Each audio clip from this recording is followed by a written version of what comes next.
Hey there, and welcome to Brada Tales. Tonight, we bring you a chilling collection of horror stories set against the soothing sound of rain. Before we dive into suspense, drop a comment and let us know where you're watching from and what time it is for you. If these stories send shivers down your spine, don't forget to like, share, and subscribe. Get comfortable, let the fear slowly take over, and tell us if you enjoy this kind of storytelling. Now sit back and relax, we're about to begin. I awoke once more in that same dimly illuminated chamber. The walls were scarcely visible, engulfed by the overwhelming darkness that seemed to press in on me with each breath. A feeble flicker from a candle resting on a weathered oak table cast elongated, dancing shadows across the wooden floor, creating the illusion of motion, though I was certain I was alone. At least I desperately hoped I was. This was the third time this week I had found myself here, a hauntingly familiar space, yet one I could not recall ever consciously entering. It visited me in my slumber uninvited, always identical. The room, the shadows, and that faint melodic humming, barely perceptible but persistent, like distant waves crashing against the cliffs beyond Ravenwood Manor. Every detail so remarkably vivid, so undeniably real, that upon waking, I frequently questioned whether I had truly escaped this place or merely awakened into another dream. Tonight was no exception. The air felt dense, as though saturated with some unseen presence, and my breathing came in shallow gasps as I attempted to gather my thoughts. The room offered little, minimal furnishings, no windows, no visible exits. Just the flickering candle and the endless shadows surrounding me. I compelled myself to move, to investigate. Each step felt like an eternity, as though the floorboards beneath me opposed my progress, slowing my movements to a crawl. But I persisted, if only to escape the suffocating sense of confinement. As I reached the farthest wall, my fingertips brushed against its cold, uneven surface. For a fleeting moment I thought I heard something, a faint murmur, too soft to discern clearly, but it sent shivers down my spine. Then, just as abruptly as it began, the whisper ceased. The room was silent once more, save for the persistent humming. I turned around, expecting the shadows to lunge at me, but nothing stirred. My heart pounded in my chest, but there was nowhere to flee. No escape. I wasn't certain how long I had been there. Time seemed meaningless in this place, but just as my legs began to weaken and my thoughts grew hazy, I felt it. A pull. Deep within my consciousness, a force drawing me toward something, somewhere. I couldn't resist. The sensation was too powerful, too urgent. My vision blurred, and suddenly I was no longer in the room. I was elsewhere. I found myself standing in a vast, barren coastline, beneath a sky that was neither dawn nor dusk. The horizon stretched endlessly, with sharp, craggy cliffs in the distance, their edges disappearing into a veil of swirling mist. The air here was different, saltier, lighter, though a strange, metallic flavor lingered on my tongue. Beneath my feet, the ground was not sand or soil, but something solid and smooth, like polished marble. It was engraved with intricate patterns, spirals, ancient runes, and shapes that defied comprehension, twisting and turning in on themselves, as if mocking my understanding of reality. Each step I took echoed loudly, yet there was no sound around me. No wind, no seabirds, no signs of life. In the distance, a figure stood motionless, its back turned toward me. My pulse quickened as I realized I wasn't alone. The figure was adorned in a long navy cloak, the fabric shimmering faintly in the twilight or lack thereof. I couldn't see their face, but something about their presence disturbed me profoundly. It was as if they had been expecting me. Driven by an invisible force, I moved toward the figure. Each step felt heavier than the last, as though the ground itself was attempting to pull me down. Yet I continued, drawn by a mixture of curiosity and dread. I had to know who or what this figure was. When I was within a few feet, the figure slowly turned to face me. I froze. There was no face beneath the hood, only a swirling vortex of mist, deeper than the fog that had haunted me in the room. And yet I could feel its gaze upon me, observing, waiting. "You've journeyed far," the figure said, though its voice was not heard but felt, reverberating inside my skull. "But this is not the conclusion. You have merely begun to perceive." I opened my mouth to speak, but no words emerged. My throat constricted as the void seemed to advance closer, threatening to envelop me.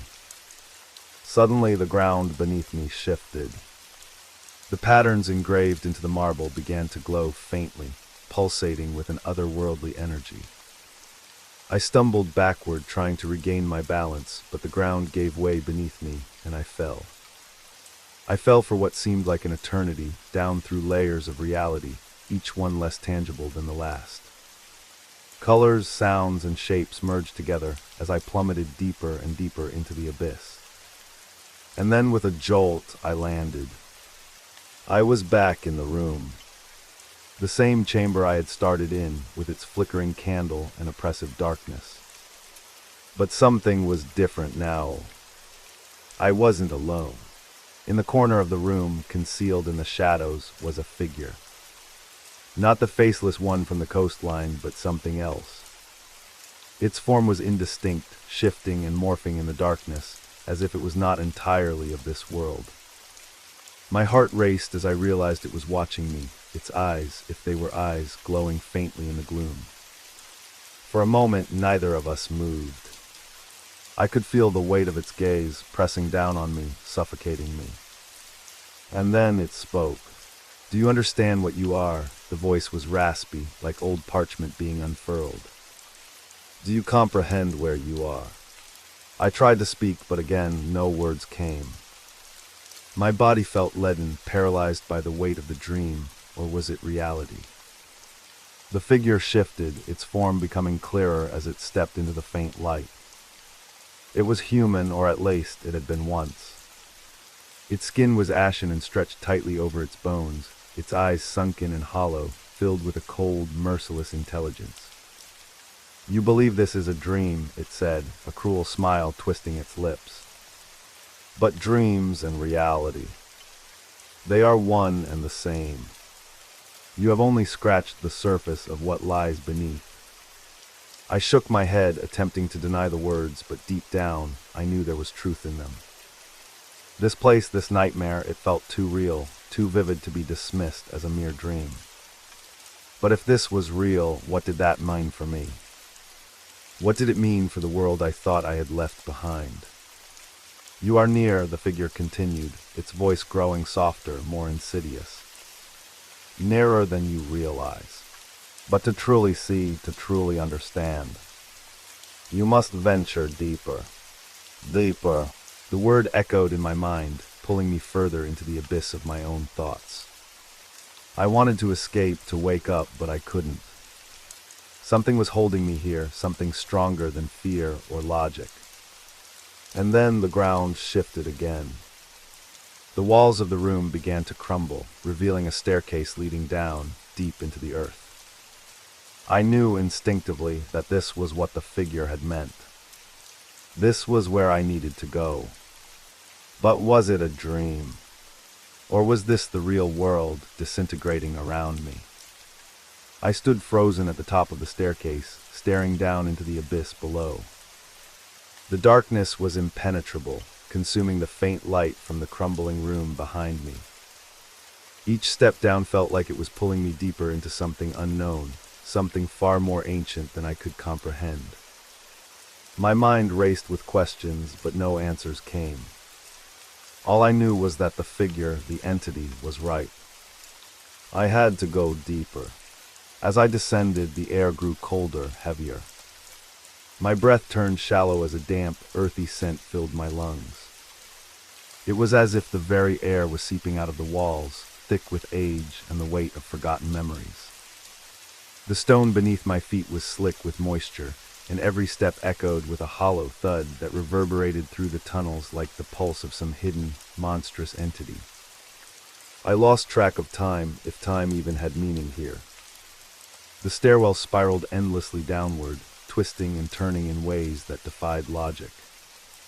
It felt as though I was descending not into the earth, but into the depths of my own subconscious, where reality itself twisted and warped with every step. But still I pressed on.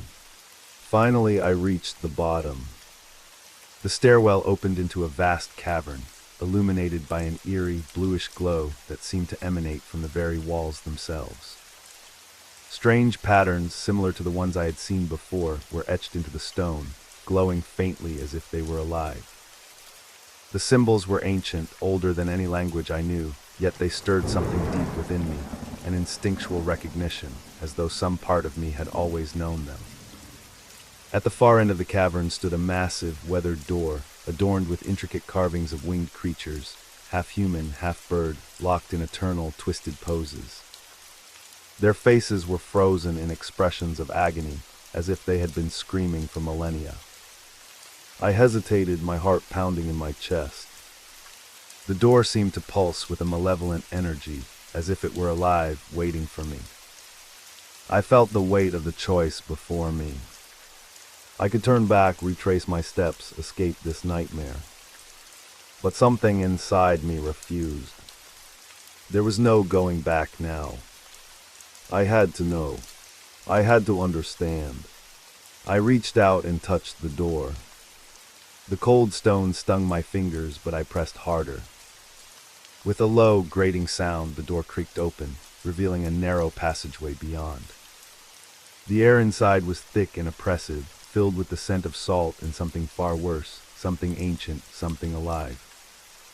I hesitated only a moment before stepping through the threshold, the door closing behind me with a final, resonant thud. The passage was lined with strange, pulsating tendrils, like seaweed swaying in an invisible current, pulsing with an eerie light that cast flickering shadows around me. As I moved forward, I couldn't shake the feeling that something was watching me, lurking just beyond the edge of the light. Suddenly, the ground shifted beneath my feet. I stumbled, catching myself on the cold stone wall, my heart racing. The air grew heavier, more oppressive, as though the walls themselves were closing in on me. I tried to breathe, but the air felt thick, almost liquid, as though the very atmosphere was conspiring against me. That's when I saw it. At the end of the passage, the walls opened into a small, circular chamber. In the center of the room stood a stone pedestal, covered in thick, writhing seaweed. The symbols on the walls seemed to pulse in time with the beating of my own heart, faster and faster, until I thought I might lose consciousness. On the pedestal lay an ancient manuscript, its parchment cover cracked and worn with age.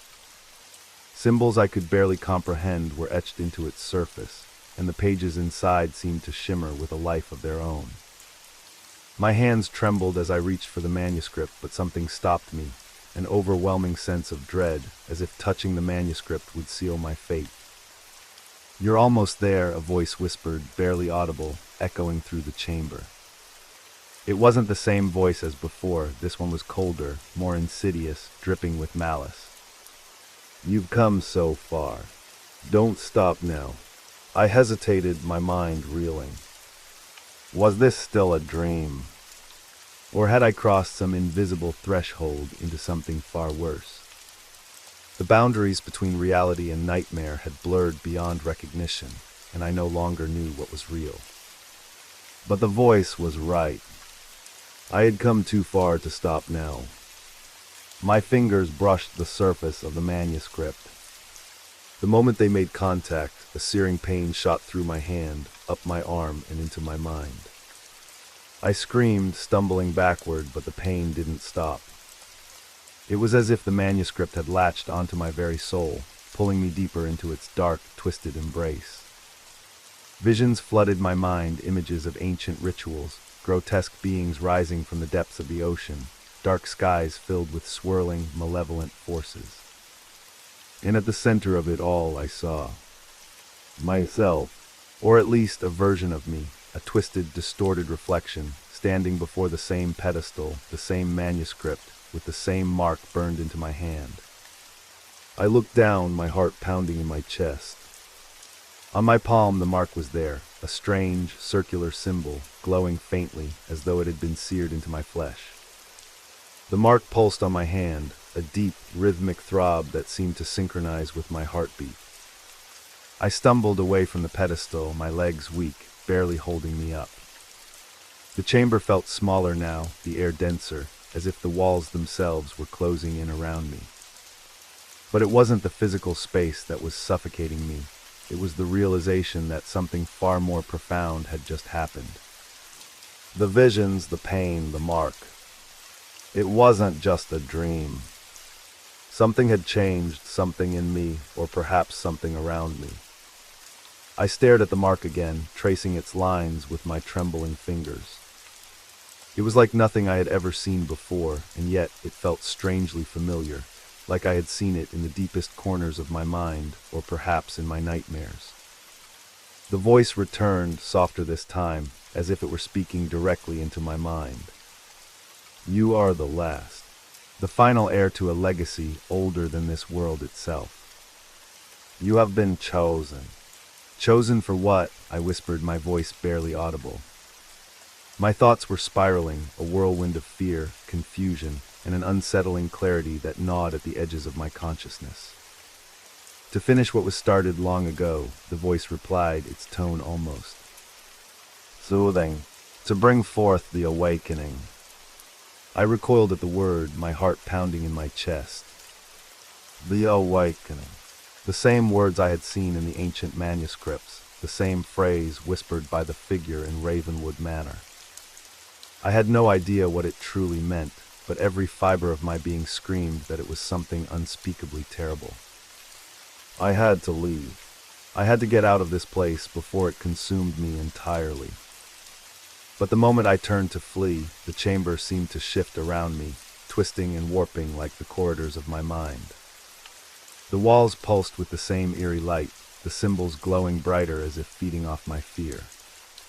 The exit, once clearly visible, was now lost in a maze of shifting shadows. I was trapped. The ground beneath my feet trembled, and from the walls, the tendrils that had seemed dormant began to writhe and twist, slowly creeping toward me like the limbs of some ancient beast. Panic surged through me, and I stumbled backward, my eyes darting around the room for any possible escape. But there was none. The tendrils closed in, and just as one of them reached out to wrap around my ankle, I felt a sudden rush of air, a cold, biting wind that seemed to emanate from within the very walls themselves. The tendrils froze, retreating as if they had been struck by some unseen force. And then the floor beneath me gave way. I fell, plunging into the darkness below. The wind roared in my ears, and for a brief moment I felt weightless, suspended in the void. My mind spun with terror, the world around me dissolving into a blur of shadows and flickering light. When I finally hit the ground, the impact knocked the breath from my lungs, and I lay there, gasping for air. My body ached, my mind reeling from the fall, but as I opened my eyes, I realized I was no longer in the cavern. I was back in my grandmother's study at Ravenwood Manor. The room was exactly as I had left it, the cluttered desk, the shelves lined with old books, the faint smell of dust and sea salt. But something was different. The air was heavier, thick with a sense of foreboding, as though the very atmosphere had changed in my absence. I stood up, my legs shaky, and looked around. The manuscript, the ancient parchment from the pedestal, was now sitting on the desk in front of me, its pages fluttering as if moved by an unseen hand. The mark on my palm glowed faintly, pulsing in rhythm with the flickering pages. I reached out to close the manuscript, but as my fingers brushed the cover, a wave of nausea washed over me. My vision blurred, and the room seemed to tilt and sway around me, as if reality itself was unraveling at the seams. And then I heard the voice again. You cannot escape, it whispered, no longer cold, but soft, almost inviting. This is your fate. I staggered backward, clutching my head as the world around me twisted and warped, the walls of the study melting into a swirling vortex of light and shadow. My heart raced, my mind frantically trying to make sense of what was happening, but the more I fought, the more the world crumbled around me. And then, just as suddenly as it had started, everything went still.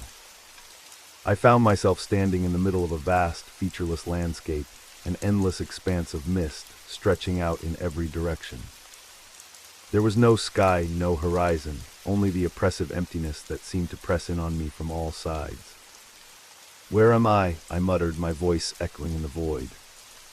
The voice responded, no longer a whisper, but a calm, steady presence in my mind.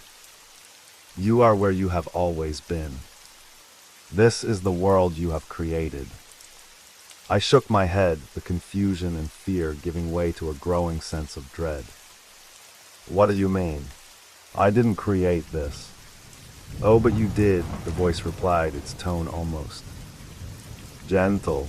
"This is your mind, your dream, your reality. You are the architect of your own fate." The weight of the words settled over me, and for a moment I couldn't breathe. The realization hit me like a tidal wave, crashing over me with unbearable force. Everything Ravenwood Manor, the dreams, the descent into the cavern, it had all been me. My mind, my creation, my nightmare. I fell to my knees, the truth sinking in. This was my world. This was my doing. And now I was trapped in it. "Why?" I whispered, my voice trembling. "Why me?" "Because you are the last," the voice replied. "The final heir to the legacy. The one who will bring forth the awakening." I looked down at my hand, the mark glowing brighter than ever. The choice, the fate, had been sealed from the moment I had set foot in Ravenwood Manor. And now there was no turning back. As the realization settled over me, I felt a strange calm wash over me, a quiet acceptance of the inevitable. I had been chosen not by some external force, but by my own mind, my own creation. And as I looked up into the endless expanse of mist, I saw it, the symbol etched into the sky, glowing with the same light as the mark on my hand. The final piece of the puzzle. The choice had been made. But what that choice was, only the darkness knew. The symbol in the sky pulsed with a hypnotic rhythm, each beat drawing me deeper into its strange, ethereal glow. It was as if the world around me was fading, melting into the vast expanse of mist, leaving only the mark on my hand and the symbol above as anchors to reality. I stood there frozen, my mind racing through the possibilities. Could it all truly be my creation? Was I the architect of this strange, nightmarish world? Or was this merely the final deception of forces far older and more sinister than I could comprehend? The voice spoke again, soft but insistent. "There is no escaping the truth, no running from what you are. You were always destined to bring about the awakening. The choice was never truly yours." I wanted to scream, to deny everything, but the words caught in my throat. Deep down, I knew the voice was right. Every step I had taken, every twist and turn, had led me to this moment. And now, standing on the edge of madness, I realized there was no way back. I glanced down at the mark on my palm, now glowing with a fierce intensity. It felt alive, as if it had its own pulse, its own will. It was a part of me now, woven into the very fabric of my being. But something shifted within me, a flicker of resistance, a quiet defiance that had been buried beneath the weight of fear and confusion. Perhaps the choice wasn't as inevitable as the voice claimed. Perhaps in this strange realm of dreams and shadows, I still had the power to shape my own fate. "What if I refuse?" I asked, my voice stronger now, more certain. There was a pause, a ripple in the stillness of the void, as if the voice itself was taken aback by the question. "You cannot refuse," it replied, its tone colder now, more insistent. "The awakening is inevitable. It has been set in motion for centuries, and you are merely the final piece. To deny it is to deny your very existence." The words echoed in my mind, heavy with a truth I didn't want to accept. But even as the voice spoke, that flicker of defiance grew stronger, a spark of rebellion against the fate that had been forced upon me. I looked up at the symbol in the sky, its lines and angles shifting, twisting in ways that defied all logic and reason. It was calling to me, urging me to submit, to fulfill the role I had been chosen for. But something in me resisted, something deep and primal that refused to bend to the will of forces I couldn't understand. I took a step forward toward the symbol, feeling its pull like a current dragging me closer. But as I moved, the mark on my hand burned hotter, and for the first time I felt something else, a second presence, faint but unmistakable, pushing against the pull of the symbol. It was subtle, almost imperceptible, but it was there, a quiet, insistent force buried deep within me that fought against the destiny the voice had laid out. "You are stronger than you realize," the second voice whispered, so soft it was barely audible. "This is your world, your creation.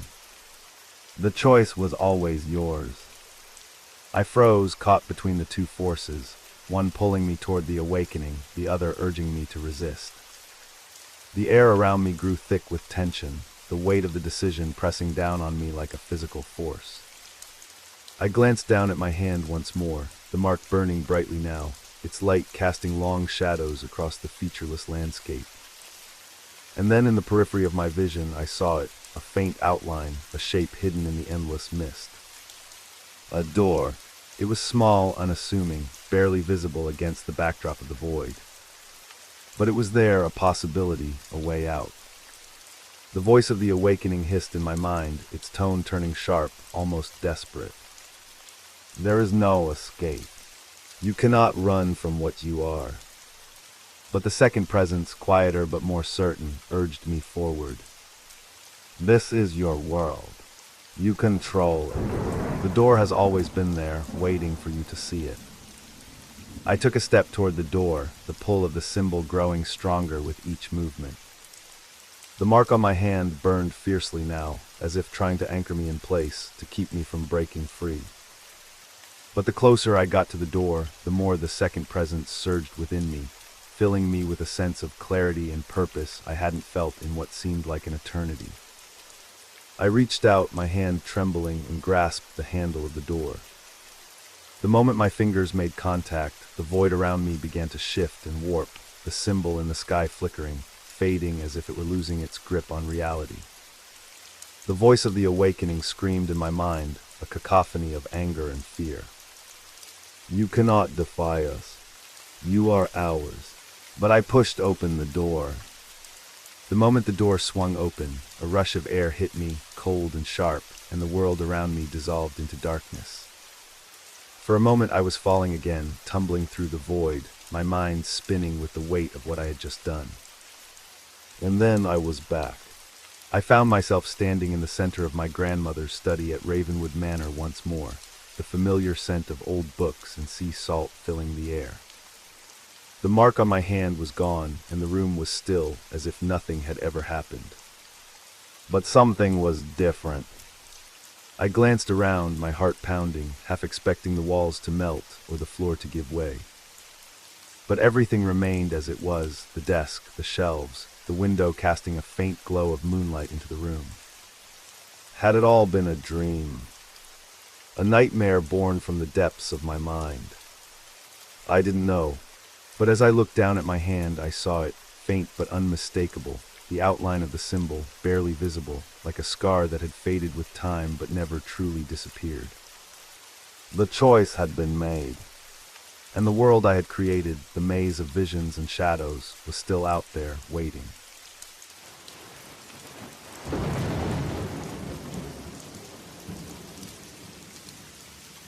Thank you for listening till the end. I hope you were able to relax and will now get a good rest. And don't worry, new stories are already on the way for tomorrow, so don't forget to leave a like and subscribe to stay connected. Now have a good night. See you in the next episode.